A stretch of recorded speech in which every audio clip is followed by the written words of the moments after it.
আমার আপনার নবী বিশ্ব নবী জনাবে মুহাম্মদুর রাসূলুল্লাহ সাল্লাল্লাহু আলাইহি ওয়াসাল্লাম তিনি তার জীবনের শেষ নামাজটাও জামাতে আদায় করলেন। তিনি তার জীবনের শেষ নামাজটাও জামাতে আদায় করলেন।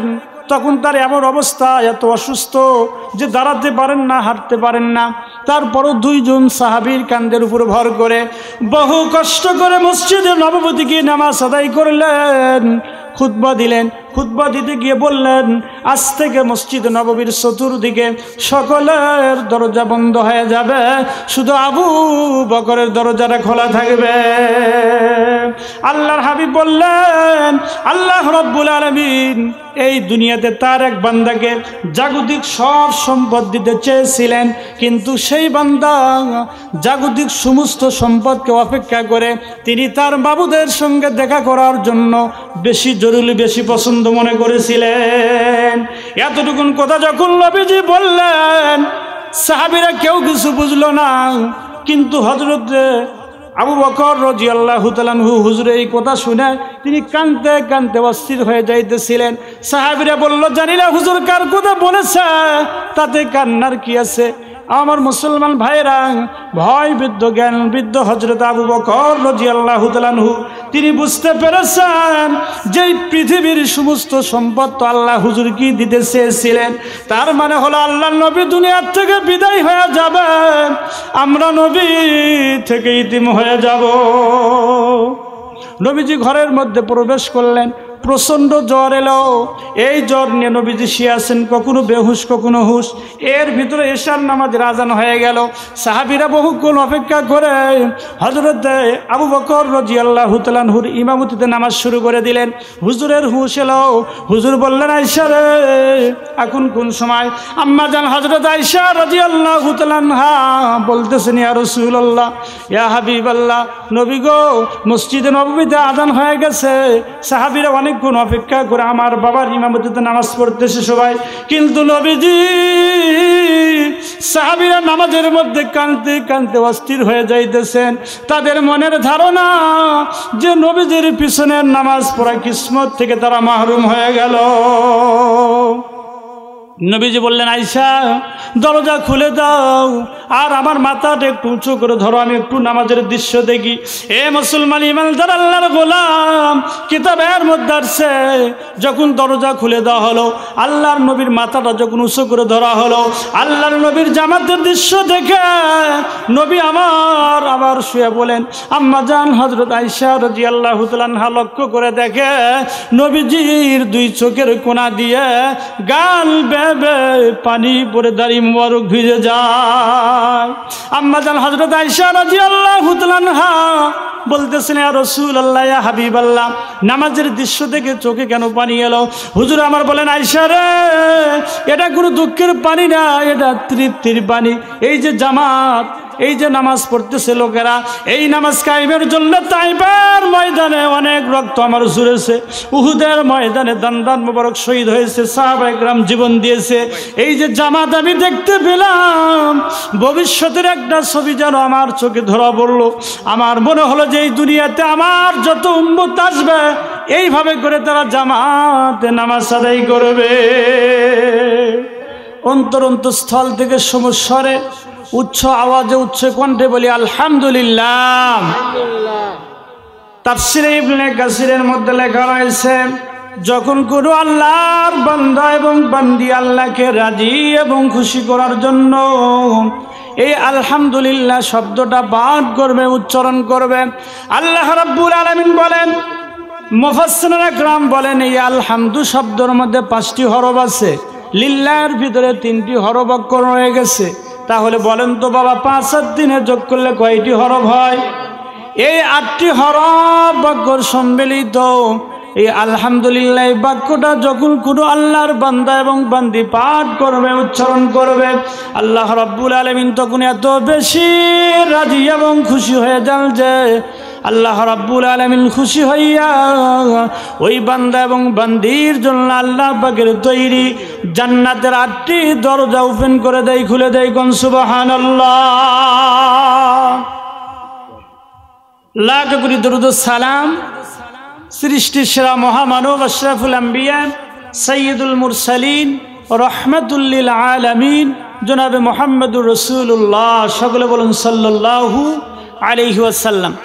সম্মানিত উপস্থিতি, আমি কোরআনে কারীম থেকে একটা আয়াতে কারিমা তেলাওয়াত করেছি। রাসূল কারীম সাল্লাল্লাহু আলাইহি ওয়াসাল্লামের অসংখ্য হাদিস থেকে ছোট্ট একখানা হাদিসও তেলাওয়াত করেছি। তো আল্লাহ সুবহানাহু ওয়া তাআলা যদি আমাকে তৌফিক দান করে সংক্ষিপ্ত সময়ের ভিতরে তেলাওয়াতকৃত আয়াত এবং হাদিসকে সামনে নিয়ে কিছু আলোচনা করার চেষ্টা করব। আমা তাওফিকি ইল্লা বিল্লাহ।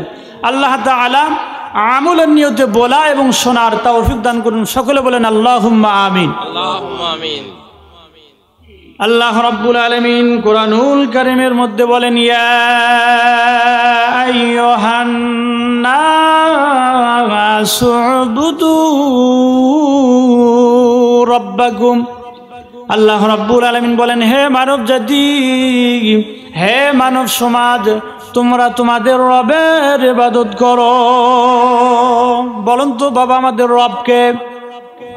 আল্লাহ রাব্বুল আলামিন বলেন, ইন্নাল্লাযীনা ক্বালু রাব্বুনাল্লাহ সুম্মা ইসতাকামু তাতানাজ্জালু আলাইহিমুল মালায়েকা আল্লা তাখাফু ওয়া লা তাহজানু ওয়া আবশিরু বিল জান্নাতিল্লাতী কুনতুম তুআদুন। জোরে বলেন আল্লাহু আকবার। আল্লাহ রাব্বুল আলামিন বলেন, ইন্নাল্লাযীনা ক্বালু রাব্বুনাল্লাহ, নিশ্চয় যারা বলে আমাদের রব একমাত্র আল্লাহ, অতঃপর আমার আদেশ নিষেধের উপর যারা অটল থাকে, ইস্তিকামাত থাকবে, তাদের মৃত্যুর সময় তাতানাজ্জালু আলাইহিমুল মালায়েকা, অসংখ্য রহমতের ফেরেশতা নাজিল হয়ে বলবো, আল্লাহর বান্দা তোমার কোনো ভয় নাই, ওয়ালা তাহজানু আল্লা তাখাফু, ও আল্লাহর বান্দা তোমার কোনো ভয় নাই, ওয়ালা তাহজানু তোমার কোনো চিন্তাও নাই, ওয়া আবশিরু বিল জান্নাতিল্লাতী কুনতুম তুআদুন। যেই জান্নাতের ওয়াদা করা হয়েছিল, এই যে তোমাদের জন্য যে জান্নাতের ওয়াদা করা হয়েছে, সেই জান্নাত আজ তোমরা পেয়ে যাবে। সুতরাং তোমাদের মন যা চাইবে তাই তোমরা সেখানে পাবে। আমরা আল্লাহ তাআলার নির্দেশে দুনিয়াতে যেই রূপ তোমাদের সঙ্গী রূপ ছিলাম, তদ্রূপ এই সংকটময় সময়ও তোমাদের বন্ধুরূপে থাকব। তোমাদের মন যা চাইবে তাই তোমরা পাবে। মুসলমান ভাইরা আমার, সূরা হামিম সিজদার 30 নম্বর আয়াতের তাফসীরের মধ্যে বললাম যে মৃত্যুর কঠিন সময় আর ভয়ঙ্কর হাসরের ময়দানে যখন মানুষ চিন্তায় ব্যাকুল হয়ে যাবে, ওই সময় আল্লাহ তাআলার পক্ষ থেকে এই রহমতের ফেরেশতা নাজিল হয়ে বলবো, আল্লাহর বান্দা আল্লাহ তাখাফু, তোমার কোনো ভয় নাই, ওয়ালা তাহজানু তোমার কোনো চিন্তাও নাই, ওয়া আবশিরু বিল জান্নাতিল্লাতী কুনতুম তুআদুন। যেই জান্নাতের ওয়াদা করা হয়েছিল সেই জান্নাত তোমরা আজ পেয়ে যাবা। তোমাদের মন যা চাইবে তাই তোমরা আজ পেয়ে যাবা। সুতরাং আল্লাহ তাআলার নির্দেশে দুনিয়াতে যেই রূপ আমরা রহমতের ফেরেশতা তোমাদের সঙ্গী রূপ ছিলাম, তদ্রূপ এই কঠিন সংকটময় সময়ও তোমাদের বন্ধুরূপে থাকব। বলেন তো বাবা, যারা ইমানদার হবে, যারা মুত্তাকি হবে, তাদের দুনিয়াতেও কোনো ভয় নাই, পরকালেও তাদের কোনো ভয় থাকবে না। আল্লাহ তাআলা বলেন, আল্লাহু ওয়ালিউল্লাযীনা আমানু। আল্লাহ তাআলা বলেন, যারা আমার এবং আমার রাসূলের প্রতি যারা ঈমান এনে যারা নেক আমল করবে, তাদের মৌতে, কবরে, হাসরে, মিজানে, ফুলসিরাতে আমি আল্লাহ তাদের গার্জিয়ান হয়ে যাব। গণ সুবহানাল্লাহ। তাহলে ঈমানদার যারা হবে, আল্লাহ তাআলা বলেছেন, ওয়ালা তাহিনু ওয়ালা তাহজানু ওয়া আনতুমুল আ'লাউনা ইন কুনতুম মুমিনিন। জোরে বলেন আল্লাহু আকবার। ঈমানদার যারা হবে, মুত্তাকি যারা হবে, তাদের কোনো ভয় নাই।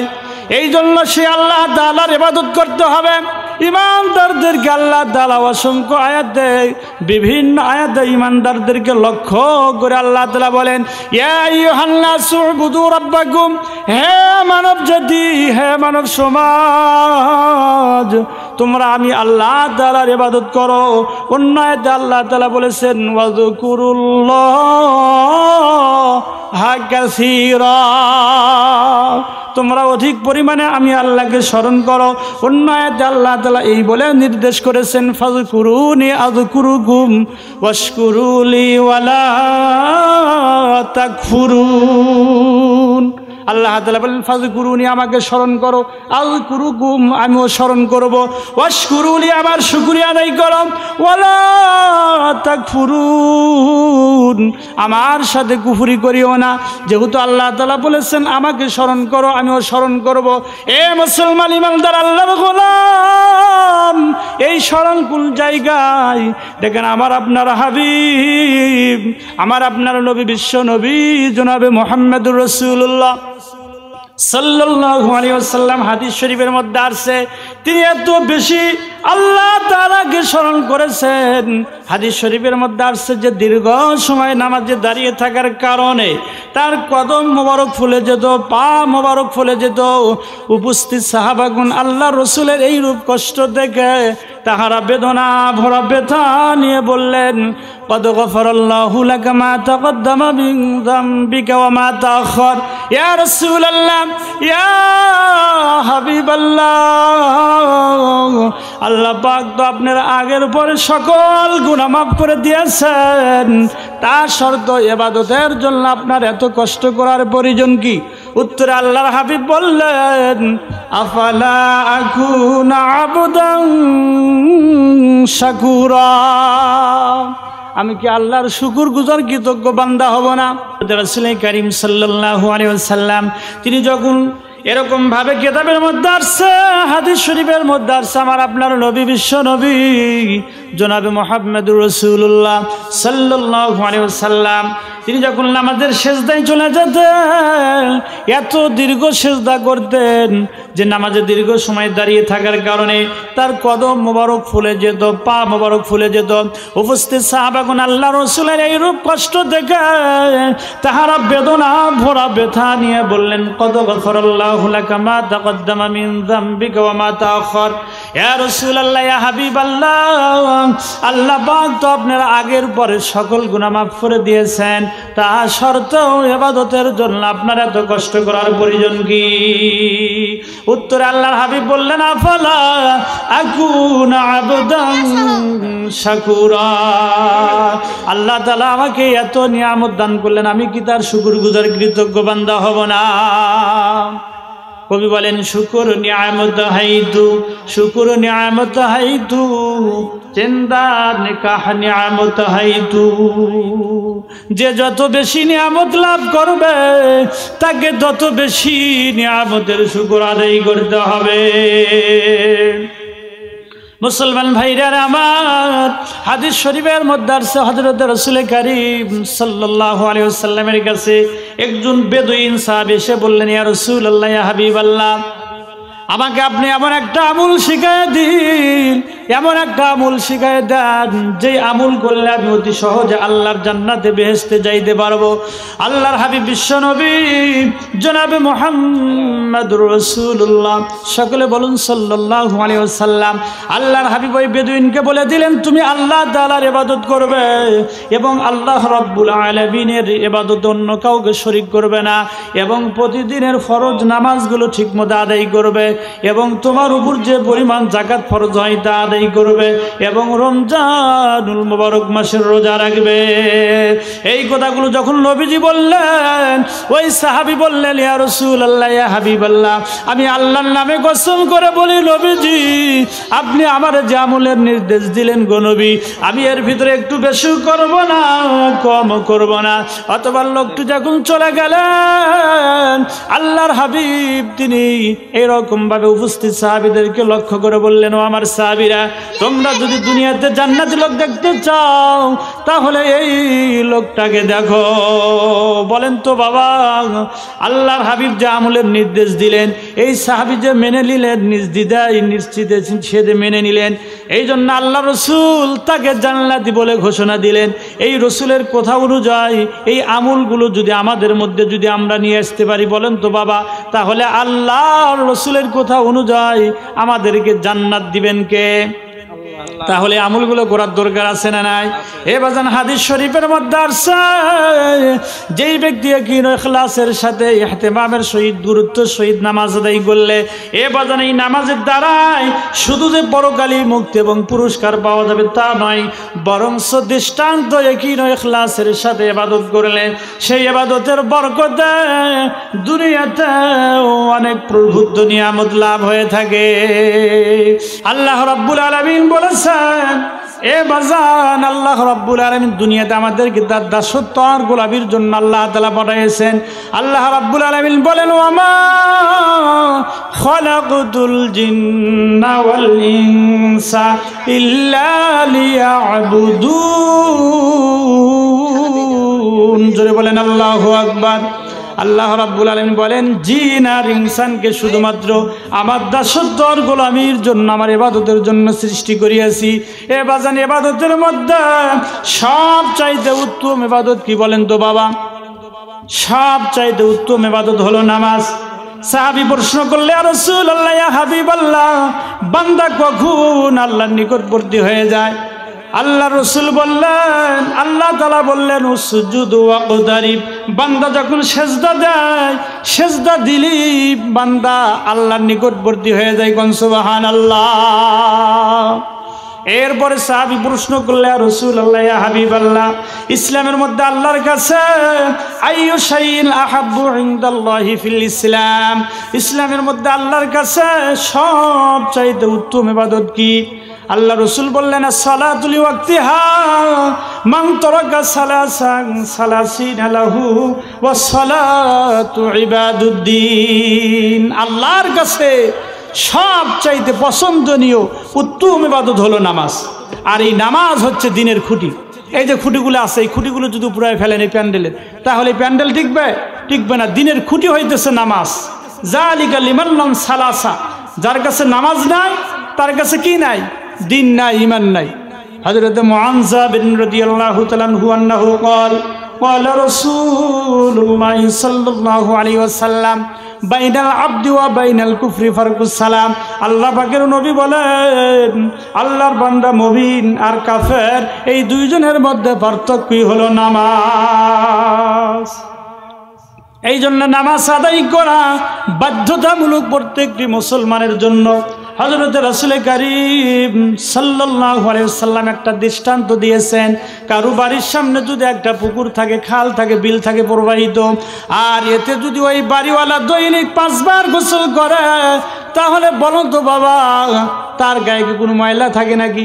সাহাবীরা বলল, না হুজুর, থাকে না। হুজুর বললেন, এটাই হলো 5 ওয়াক্ত নামাজের দৃষ্টান্ত। যেই ব্যক্তি ইয়াকিন ও ইখলাসের সাথে ইহতিমামের সহিত গুরুত্ব সহিত 5 ওয়াক্ত নামাজ আদায় করবে, আল্লাহ রাব্বুল আলামিন তাকে গুনাহ থেকে পবিত্র করে দিবে। কোন সুবহানাল্লাহ।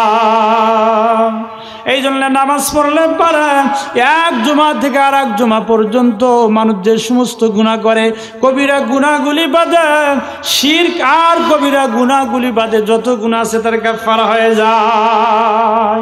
নামাজ যে সঠিকভাবে আদায় করবে, এই নামাজটা একটা কঠিন কাজ। এই নামাজটা কি কাজ? কে বলছেন? আল্লাহ পাক বলছেন, ওয়া ইন্নাহা লাকাবীরাতুন ইল্লা আলাল খাশিঈন। জোরে বলেন আল্লাহু আকবার। এই নামাজ একটা ভারী, একটা কঠিন জিনিস। কাদের জন্য কঠিন নয়? যারা নাকি আল্লাহ পাককে ভয় করে। আল্লাযীনা ইয়াযুন্নুনা আন্নাহুম মুলাকু রাব্বিহিম ওয়া আন্নাহুম ইলাইহি রাজিউন। যারা নাকি কোথা মরে এর ভিতরে ধারণা করবে যে কাল কঠিন কিয়ামতের ময়দানে কঠিন মুসিবতের দিনে আল্লাহ তাআলার সামনে আমাদের দাঁড়াইতে হবে, দণ্ডায়মান হতে হবে, এই রকম চিন্তা ফিকির যারা করবে তাদের জন্য নামাজ মোটি কষ্টকর নয়, অসহনীয় নয়, বোঝা নয়, ভার নয়, তারা নামাজ আদায় ঠিকই করবে। এই জন্য যত ভাই এখানে আসছেন নিজেরা পড়বেন, বিবি বাল বাচ্চা সকলকে নামাজের জন্য তাগিদ করবেন। আল্লাহ পাক রব্বুল আলামিন কুরআনুল কারীমের মধ্যে বলেছেন ওয়া আনজির আশিরাতাকাল আকরাবিন, জোরে বলেন আল্লাহু আকবার। আল্লাহ রাব্বুল আলামিন বলেন তোমাদের নিকটবর্তী যারা আছে তাদেরকে তুমি আল্লাহর ভয় দেখাও, আর নামাজের জন্য তাদেরকে বলো আল্লাহর ভয় তাদের অন্তঃকলের মধ্যে সৃষ্টি করে দাও। আর এই নামাজ পড়তে হবে জামাতের সাথে। যদি বলেন নামাজ কিসের সাথে পড়তে হবে? হযরত রাসূল কারীম সাল্লাল্লাহু আলাইহি ওয়াসাল্লাম বলছেন হুজুরের কাছে, আল্লাহর নবীর কাছে হযরত আবু হুরায়রা রাদিয়াল্লাহু তাআলা তিনি হাদিসখানা বর্ণনা করেছেন যে আল্লাহর নবীর কাছে একজন অন্ধ সাহাবী এসে বললেন ইয়া রাসূলুল্লাহ, ইয়া হাবিবাল্লাহ, আপনি যে নামাজের জামাতের গুরুত্বের কথা বললেন, আমি তো অন্ধ, চোখে দেখি না, আমাকে কোনো রোগসুদ দেওয়া যায় নাকি? হুজুর বললেন হ্যাঁ তোমাকে রোগসুদ দেওয়া গেল। অন্ধ যখন হেঁটে যাচ্ছিলেন নবীজি তাকে আবার ডাকলেন, ডেকে জিজ্ঞেস করলেন অন্ধ, নামাজের মসজিদের আজান কি তোমার কানে যায় না? অন্ধ বলল জি হুজুর, নামাজের মসজিদের আজান আমি শুনতে পাই। আল্লাহর নবী অন্ধকে বলে দিলেন নামাজের মসজিদের আজান যখন শুনবা আজানের জবাব দিবা, মসজিদে গিয়ে জামাতে নামাজ আদায় করবা। তাহলে এই হাদিস দ্বারা কি বোঝা গেল বাবা? যে একজন অন্ধকে রোগশুদ্ধ হয় নাই, মসজিদে আজান শোনার পর যারা ঘরে বসে নামাজ আদায় করে নামাজের হক আদায় হবে না। হুজুর সাল্লাল্লাহু আলাইহি ওয়াসাল্লাম বলেছেন যে মসজিদের আজান শোনার পর যারা ঘরে বসে নামাজ আদায় করে আমার ইচ্ছা হয় ঘরটা আগুন দিয়ে জ্বালায় দাও। কে বলতেছেন? রাহমাতুল লিল আলামিন বিশ্ব নবী বলতেছেন যে ওই ঘরের এই ঘরের মহাব্বতই তো সে বাইর হয় না। এই নামাজের এত বড় গুরুত্ব দেওয়া হয়েছে। মুসলমান ভাইরা আমার আপনার নবী বিশ্ব নবী জনাবে মুহাম্মদুর রাসূলুল্লাহ সাল্লাল্লাহু আলাইহি ওয়াসাল্লাম তিনি তার জীবনের শেষ নামাজটাও জামাতে আদায় করলেন। তিনি তার জীবনের শেষ নামাজটাও জামাতে আদায় করলেন। তখন তার এমন অবস্থা, এত অসুস্থ যে দাঁড়াতে পারেন না, হাঁটতে পারেন না। তারপরও দুইজন সাহাবীর কাঁধের উপর ভর করে বহু কষ্ট করে মসজিদে নববী গিয়ে নামাজ আদায় করলেন, খুতবা দিলেন। খুতবা দিতে গিয়ে বললেন আজ থেকে মসজিদ নববীর চতুর্দিকে সকলের দরজা বন্ধ হয়ে যাবে, শুধু আবু বকরের দরজাটা খোলা থাকবে। আল্লাহর হাবিব বললেন আল্লাহ রাব্বুল আলামিন এই দুনিয়াতে তার এক বান্দাকে জাগতিক সব সম্পদ দিতে চেয়েছিলেন, কিন্তু সেই বান্দা জাগতিক সমস্ত সম্পদকে অপেক্ষা করে তিনি তার বাবুদের সঙ্গে দেখা করার জন্য বেশি জরুরি, বেশি পছন্দ মনে করেছিলেন। এতটুকুন কথা যখন নবীজি বললেন সাহাবীরা কেউ কিছু বুঝলো না, কিন্তু হযরত আবু বকর রাদিয়াল্লাহু তাআলা আনহু হুজুর এই কথা শুনে তিনি কাঁদতে কাঁদতে অস্থির হয়ে যাইতেছিলেন। সাহাবীরা বলল জানি না হুজুর কার কথা বলেছে, তাতে কান্নার কি আছে? আমার মুসলমান ভাইরা, ভয় বৃদ্ধ জ্ঞান বৃদ্ধ হযরত আবু বকর রাদিয়াল্লাহু তাআলা আনহু তিনি বুঝতে পেরেছেন যে পৃথিবীর সমস্ত সম্পদ তো আল্লাহ হুজুর কি দিতে চেয়েছিলেন। তার মানে হলো আল্লাহ নবী দুনিয়ার থেকে বিদায় হয়ে যাবে, আমরা নবী থেকে ইতিম হয়ে যাব। নবীজি ঘরের মধ্যে প্রবেশ করলেন, প্রচণ্ড জ্বর এলো। এই জ্বর নিয়ে নবীজি শুয়ে আছেন, কখনো বেহুশ কখনো হুশ। এর ভিতরে এশার নামাজের আজান হয়ে গেল। সাহাবীরা বহুক্ষণ অপেক্ষা করে হযরত আবু বকর রাদিয়াল্লাহু তাআলা আনহুর ইমামতিতে নামাজ শুরু করে দিলেন। হুজুরের হুশ এলো। হুজুর বললেন আয়েশা রে এখন কোন সময়? আম্মা জান হযরত আয়েশা রাদিয়াল্লাহু তাআলা আনহা বলতেছেন ইয়া রাসূলুল্লাহ, ইয়া হাবিবাল্লাহ, নবী গো মসজিদে নববীতে আজান হয়ে গেছে। সাহাবীরা অনেকক্ষণ অপেক্ষা করে আমার বাবার ইমামতিতে নামাজ পড়তেছে সবাই, কিন্তু নবীজি সাহাবীরা নামাজের মধ্যে কাঁদতে কাঁদতে অস্থির হয়ে যাইতেছেন। তাদের মনের ধারণা যে নবীজির পিছনের নামাজ পড়া কিসমত থেকে তারা মাহরুম হয়ে গেল। নবীজি বললেন, আয়েশা দরজা খুলে দাও আর আমার মাথাটা একটু উঁচু করে ধরো, আমি একটু নামাজের দৃশ্য দেখি। এ মুসলমান ইমানদার আল্লাহর গোলাম, কিতাবের মধ্যে আসছে যখন দরজা খুলে দেওয়া হলো, আল্লাহর নবীর মাথাটা যখন উঁচু করে ধরা হলো, আল্লাহর নবীর জামাতের দৃশ্য দেখে নবী আবার শুয়ে বলেন, আম্মা জান হযরত আয়েশা রাদিয়াল্লাহু তাআলা আনহা লক্ষ্য করে দেখে নবীজির দুই চোখের কোণা দিয়ে গাল বেবে পানি পড়ে দাড়ি মোবারক ভিজে যায়। আম্মা জান হযরত আয়েশা রাদিয়াল্লাহু তাআলা আনহা বলতেছেন, ইয়া রাসূলুল্লাহ, ইয়া হাবিবাল্লাহ, নামাজের দৃশ্য দেখে চোখে কেন পানি এলো? হুজুর আমার বলেন, আয়েশা রে, এটা কোনো দুঃখের পানি না, এটা তৃপ্তির পানি। এই যে জামাত, এই যে নামাজ পড়তেছে লোকেরা, এই নামাজ কায়েমের জন্য তাইবার ময়দানে অনেক রক্ত আমার ঝরেছে, উহুদের ময়দানে দান দান মোবারক শহীদ হয়েছে, সাহাবায়ে কেরাম জীবন দিয়েছে। এই যে জামাত আমি দেখতে পেলাম, ভবিষ্যতের একটা ছবি যেন আমার চোখে ধরা পড়লো। আমার মনে হলো যে এই দুনিয়াতে আমার যত উম্মত আসবে, এইভাবে করে তারা জামাতে নামাজ আদায় করবে। যেই নবী উম্মতের জন্য এত কাঁদলেন, নামাজের জন্য এত কথা বলে গেলেন, আল্লাহ রাব্বুল আলামিন নামাজের জন্য এত নির্দেশ করলেন, কিন্তু সেই মুসলমান আজ নামাজ পড়ে না। নামাজ পড়ি আমরা, নামাজ পড়ে না। এই দুনিয়াতে যত নবী, যত পয়গম্বর আসছিলেন বাবা, সমস্ত নবীরা শেষ কথা যেটা বলেছেন সেটা হলো আসসালাত, আসসালাত। আমার আপনার নবী যখন দুনিয়ার থেকে বিদায় হয়ে যায়, বিদায় মুহূর্তে তিনি তার মেয়ের কথা বললেন না, কলিজার টুকরা নাতির কথা বললেন না, জামার কথা বললেন না, স্ত্রীর কথা বললেন না। মৃত্যুর মুহূর্তে শেষ কথা যেটা বললেন সেটা হলো আসসালাত, আসসালাত ওয়া মা মালাকাত আইমানুকুম, নামাজ, নামাজ। আমার উম্মতরা নামাজ ছেড়ে দিও না, নামাজ। আমার বন্ধুগণ, আমার ভাইরা আমার, নামাজ পড়লে পরে হাদিস শরীফের মধ্যে আসছে, নামাজ পড়লে পরে আমার ভাইরা আমার, আল্লাহ রসুল বলেছেন যে আল্লাহর বান্দা এবং বান্দি এরকম ভাবে ইহতিমামের সহিত, গুরুত্বের সহিত 5 ওয়াক্ত নামাজ আদায় করবে, আল্লাহ রাব্বুল আলামিন তাকে 5টি পুরস্কার দান করবেন। কোন সুবহানাল্লাহ। সংক্ষেপে আমি বলতেছি, আল্লাহ রসুল বলেছেন যেই ব্যক্তি ইহতিমামের সহিত, গুরুত্বের সহিত, সময় মতো, ওয়াক্ত মতো 5 ওয়াক্ত নামাজ আদায় করবে, আল্লাহ রাব্বুল আলামিন তাকে 1 নাম্বার পুরস্কার হলো তার রিজিকের অভাব আল্লাহ তাআলা হটায়া দিবেন। তার মানে রিজিকের পেরেশানি আল্লাহ তাআলা দূর করে দিবেন, রিজিকের কোনো পেরেশানি থাকবে না। কোটি কোটি টাকার মালিক, তাকে যদি জিজ্ঞেস করেন ভাই কেমন আছেন, সে বলবে ভালো নাই, ব্যবসা মন্দা। আরেকজন ভ্যানের ড্রাইভার দিনে 300 টাকা 500 টাকা কামাই করে, তাকে যদি জিজ্ঞেস করেন, সে ইমানদার মুত্তাকি 5 ওয়াক্ত নামাজ মসজিদে গিয়ে পড়ে, তাকে যদি গিয়ে জিজ্ঞেস করেন যে ভাই কেমন আছেন, সে বলবে আলহামদুলিল্লাহ। তার কারণ যে মুমিন নামাজিওয়ালা ব্যক্তি কখনো তারা এরকম পেরেশানিকে তারা ডরায় না। কোটি টাকার মালিক দেখো অভাব হয় না দূর, কোটি টাকার মালিক দেখো অভাব হয় না দূর, গরিব ঘুমায় আরাম করে মনটা বাহাদুর। জোরে বলেন ঠিক কিনা?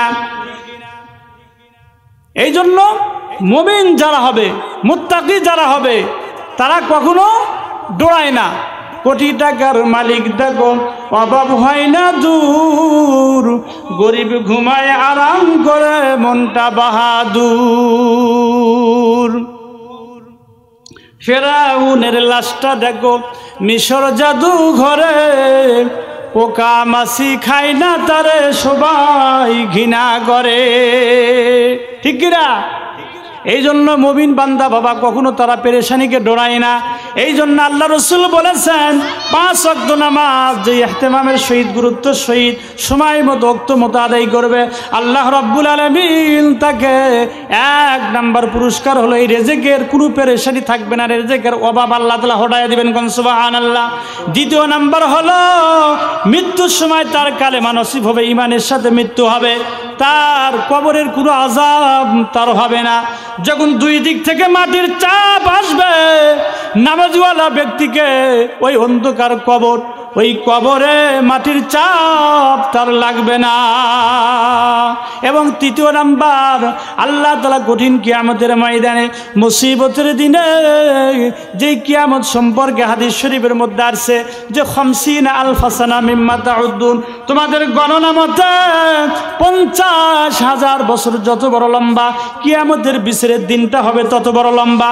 এই কঠিন কিয়ামতের ময়দানে মুসিবতের দিনে আল্লাহ তাআলা আমুলনামা ডান হাতে দিবে এবং কঠিন কিয়ামতের ময়দানে 30,000 ফুলসিরাতের রাস্তা, এই 30,000 বছরের ফুলসিরাতের রাস্তা এইরকম হীরার মতো ধার হবে, এরকম চুলের মতো চিকন হবে। আল্লাহ তাআলা 30,000 বছরের রাস্তা এই ফুলসিরাত আল্লাহ তাআলা নামাজওয়ালা ব্যক্তিকে মুহূর্তের মধ্যে বিজলির আকারে পার করে দিবে। কোন সুবহানাল্লাহ।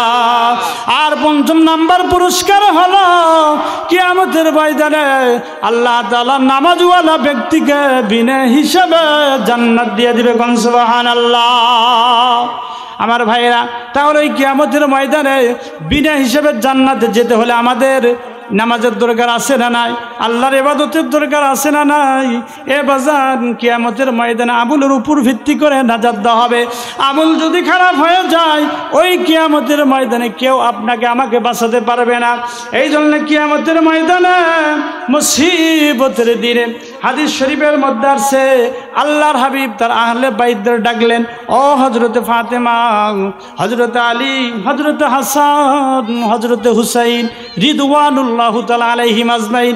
আহলে বাইতদের ডেকে আল্লাহর হাবিব বললেন, ওগো আমার কলিজার টুকরা মেয়ে মা ফাতেমা, এইমাত্র কোরআনুল কারীমের আয়াত নাজিল হলো। আল্লাহ রাব্বুল আলামিন আমাকে বলতে বলেছেন, আমি জানি না, আমি নবী জানি না ওই কিয়ামতের দিন আল্লাহ রাব্বুল আলামিন আমার সাথে কি ব্যবহার করবেন। আর আমি এও জানি না যে কঠিন কিয়ামতের ময়দানে আল্লাহ রাব্বুল আলামিন তোমাদের সাথে কি ব্যবহার করবেন। সুতরাং ও ফাতেমা, মুহাম্মদ সাল্লাল্লাহু আলাইহি ওয়াসাল্লামের মেয়ে হিসেবে নাজাতের কোনো ফয়সালা তোমার হবে না। ও হাসান হুসাইন, মুহাম্মদ সাল্লাল্লাহু আলাইহি ওয়াসাল্লামের নাতি হিসেবে নাজাতের কোনো ফয়সালা তোমার হবে না।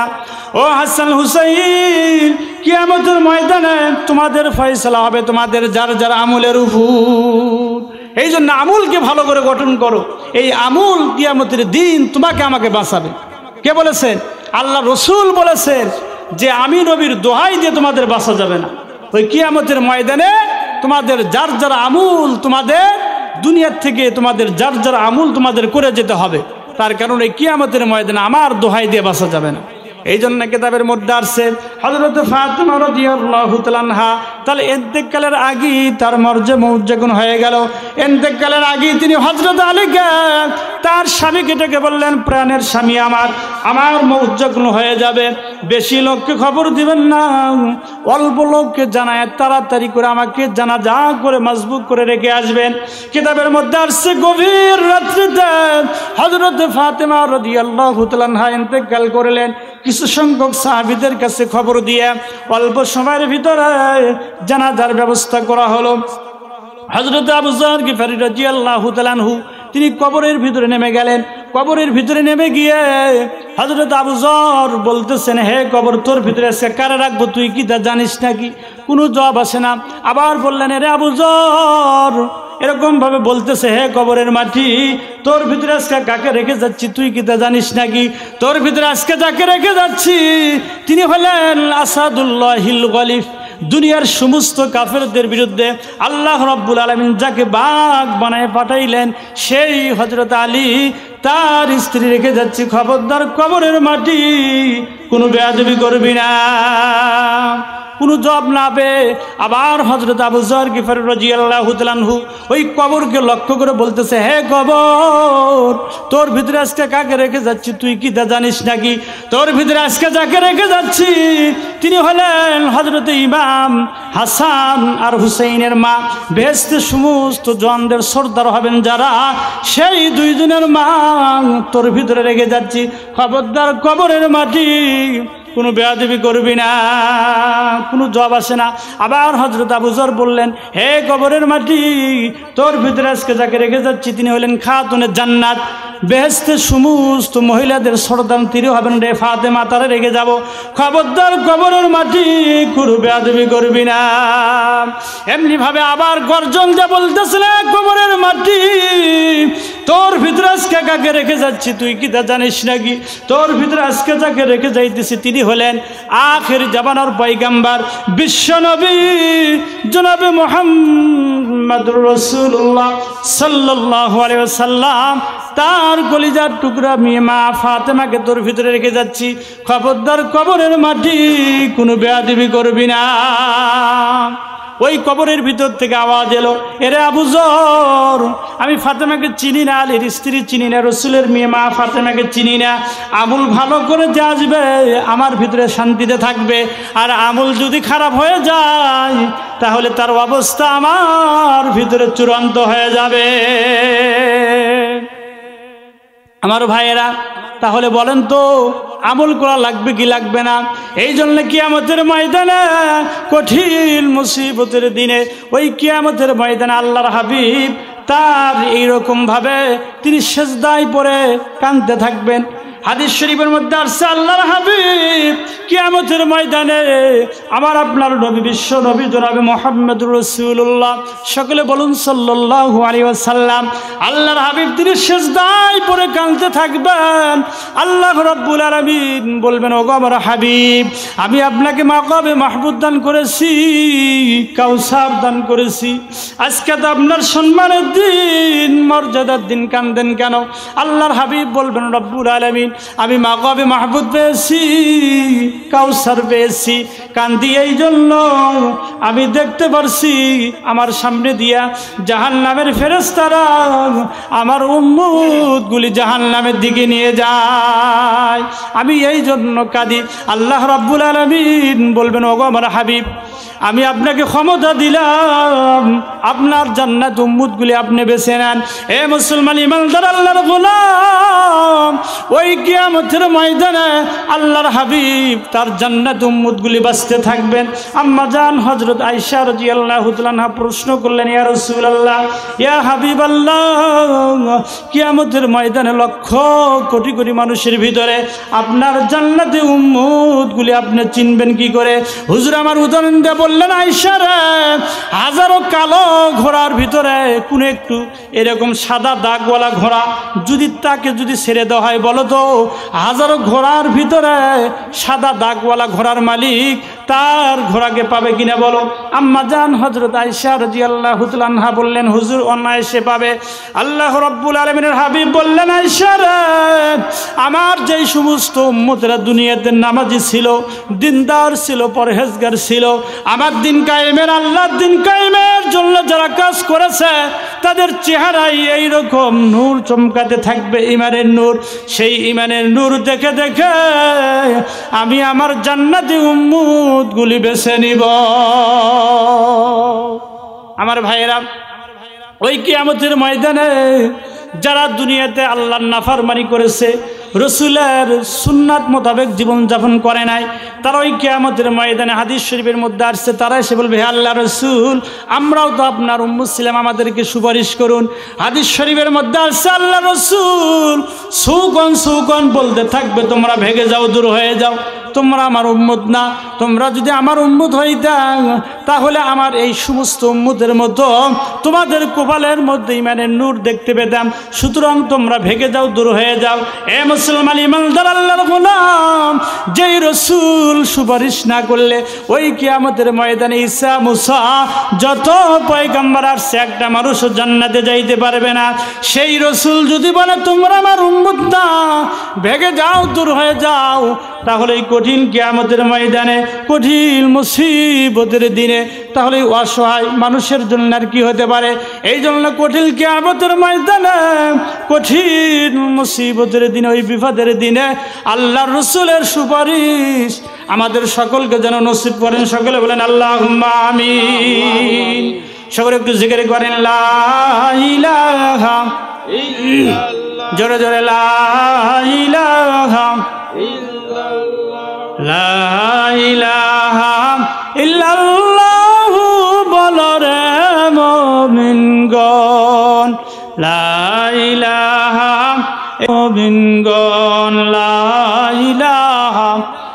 ইল্লাল্লাহ লা ইলাহা লা ইলাহা ইল্লাল্লাহু মুহাম্মাদুর রাসূলুল্লাহ। কি বাজান আপনাদের খারাপ লাগতেছে? আমার ভাইরা, আমার বন্ধুরা আমার, এই জন্য আল্লাহ রাব্বুল আলামিন বলেছেন এই দুনিয়া হলো ক্ষণস্থায়ী জিন্দেগি বাবা। কিয়ামতের ময়দানে এই দুনিয়াতে আল্লাহ তাআলা বলেছেন যে তোমাদের ধন সম্পদ সন্তান সন্তানাদি কোনো কিছুই কাজে লাগবে না। কিয়ামতের ময়দানে আল্লাহ রাব্বুল আলামিন কোরআনুল কারীমের মধ্যে বলেন ইয়াউমা লা ইয়ানফাউ মালু ওয়ালা বানুন ইল্লা মান আতাল্লাহ বিকলবিন সালিম। জোরে বলেন আল্লাহু আকবার। আল্লাহ রাব্বুল আলামিন বলেন তোমাদের ধন সম্পদ সন্তান সন্তানাদি কোনো কিছুই তোমাদের কাজে আসবে না। সেই দিন কাজে আসবে এমন একটি স্বচ্ছ অন্তর যেটা আল্লাহ রাব্বুল আলামিনের কাছে হবে বিশুদ্ধ। আর এই অন্তর বিশুদ্ধ করা যায় তাকওয়া দ্বারা। জোরে বলেন না বাবা, কি দ্বারা? তাকওয়া। কি তাকওয়া? মানে আল্লাহর ভয়। তার কারণ সূরা শুআরার এরকম ভাবে ৯৮ এবং ৮৮ এবং ৮৯ নম্বর আয়াতের মধ্যে আল্লাহ তাআলা বলেছেন যে হে দুনিয়ার মানুষ, ওই কঠিন কিয়ামতের ময়দানে এমন একটি দিন তোমাদের জন্য অপেক্ষা করছে, যেই দিন তোমাদের টাকা পয়সা ধন দৌলত সন্তান সন্তানাদি কোনো কিছুই তোমাদের কাজে আসবে না। ওই দিন শুধু কাজে আসবে এমন একটি স্বচ্ছ অন্তর যেটা আল্লাহ রব্বুল আলামিনের কাছে হবে বিশুদ্ধ। আর এই অন্তর বিশুদ্ধ করা যায় তাকওয়া দ্বারা। তাকওয়া মানে আল্লাহ পাকের ভয়। তার কারণ যার ভিতরে আল্লাহ পাকের ভয় আছে, আল্লাহর শাস্তির ভয় যে অন্তরে আছে, সে কখনো সুদ খেতে পারবে না। পারবে নাকি?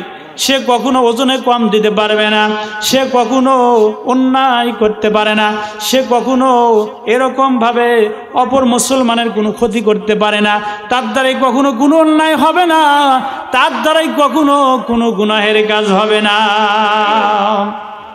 এই গুনাহ থেকে পবিত্র অন্তর কি বিশুদ্ধ বলা হয়েছে।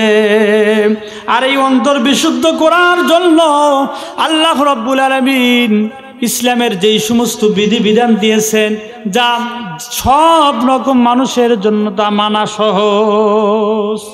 আল্লাহ তাআলা এই অন্তরকে বিশুদ্ধ করার জন্য যে ইসলামের যে বিধিবিধানগুলো দিয়েছেন, আল্লাহ তাআলা সর্বস্তরের মানুষের জন্য, সকল প্রকার মানুষের জন্য মানা সহজ। কেমনে? আল্লাহ তাআলা বলেছেন যে যারা ঈমানদার মুত্তাকি, বলেন তো বাবা, এই নামাজ, যারা ঈমানদার ব্যক্তি, যারা নামাজওয়ালা ব্যক্তি, তাদের কাছে নামাজটা কঠিন না সহজ? আল্লাহ তাআলা কিন্তু বলছেন এই নামাজ একটা কঠিন জিনিস, একটা ভারী জিনিস। আল্লাহ তাআলা কোরআনের মধ্যে বলছেন ওয়া ইন্নাহা লাকাবীরাতুন ইল্লা আলাল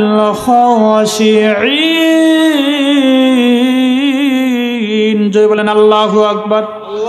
আল্লাহ তাআলা বলেছেন এই নামাজ একটা কঠিন, একটা ভারী জিনিস, কিন্তু কাদের জন্য কঠিন নয়? যারা নাকি আল্লাহ পাককে ভয় করে। আল্লাযীনা ইয়াযুন্নুনা আন্নাহুম মুলাকু রাব্বিহিম ওয়া আন্নাহুম ইলাইহি রাজিউন। জোরে বলেন আল্লাহু আকবার। যারা নাকি এই কথা মনের ভিতরে ধারণা করবে যে কাল কঠিন কিয়ামতের ময়দানে, কঠিন মুসিবতের দিনে আল্লাহ তাআলার সামনে আমাদের দাঁড়াইতে হবে, দণ্ডায়মান হতে হবে, এই রকম চিন্তা ফিকির যারা করবে, তাদের জন্য বলেন তো নামাজ কঠিন না সহজ? তাদের জন্য নামাজ সহজ। এই জন্য বাজান, যারা ঈমানদার মুত্তাকি, তাদের জন্য নামাজ পড়া সহজ। এই জন্য ঈমানদার যখন একজন অসুস্থ ব্যক্তিও এরকমভাবে যদি অসুস্থ হয়, তারপরও তার কাছে নামাজটা সহজ। এইরকমভাবে ঈমানদার যে অবস্থায় থাকুক না কেন, সুখে থাকুক দুঃখে থাকুক, সর্ব অবস্থায় যে অবস্থায় থাকুক না কেন, তিনি তার জন্য নামাজ কখনো বোঝা হবে না, তার জন্য কষ্টকর হবে না, তার জন্য সহজ।